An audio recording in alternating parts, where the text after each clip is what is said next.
Coach, you may not know yet, but I mean, Dylan kind of dominated the carries last year. Do you have any idea kind of yet what the workload's going to look like, how you're going to split it up, or is it going to depend on how things are going? It'll depend on how things are going.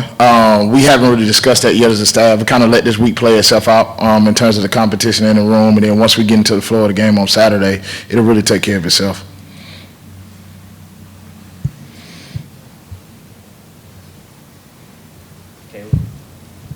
What are you looking to learn from this group in game one? Number one, how we go out and play clean football, taking care of the football in terms of in the quarterback and pass protection, taking care of the football when we got the ball in our hands, but being able to see us execute and play against a different level of competition that we got to get ready to go against on Saturday. Deshaun and really the whole running back room has talked a lot about how there's no drop off between whoever will be that number 1 or 3. How nice is it working with a room where it kind of you put anyone out there and you'll find success? It's really good. We talk about it all the time. The ball finds energy in terms of having that positive energy. Those guys are thick as thieves in terms of being together in that room, which is really good. And they do a phenomenal job of feeding off each other. If one guy's making a big play, the next guy that comes in is trying to do the exact same thing, and they're learning from each other. I don't have to sit over there and try to go grab them when they make a mistake because one of them is already going to be able to correct them on that. So that piece is really good. Coach, what are your thoughts on Syracuse and their defense that you guys are going to see? Physical, aggressive, fast. I mean, when you turn the tape on and you watch them defensively, the thing that jumps out to me is they're chasing the football. It looks like pursuit drill every time that they're on defense. And they play aggressive. They play with a mentality that matches what their head coach's mentality is as well, and their defensive coordinator. So it's a fast team. They want to be physical, want to be aggressive. They want to get you behind the sticks as much as possible, and then being able to let their personality show through how they play.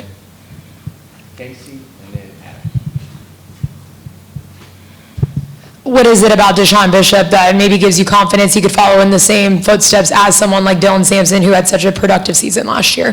His preparation, number one, in terms of how he prepares himself, in terms of in the training room, in the meeting room, and then out there on the field, and then his practice habits. I mean, he practices every day like he's getting ready to play the game, so he does a really good job from that standpoint.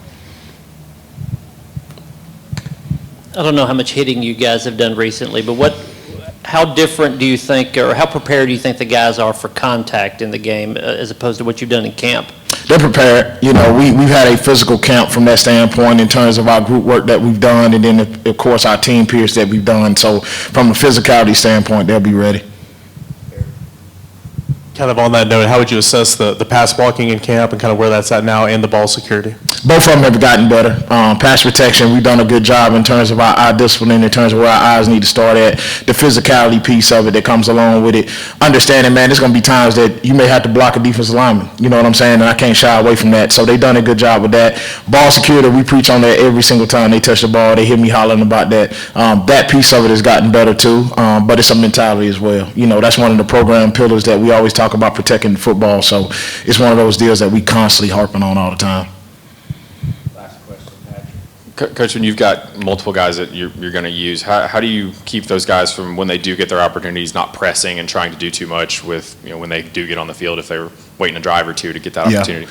Well, I think the best deal that you got is that you're able to see the floor of the game from the sideline before you're able to get in the game, and you kind of get a feel for how the defense is playing, the groove of the offense.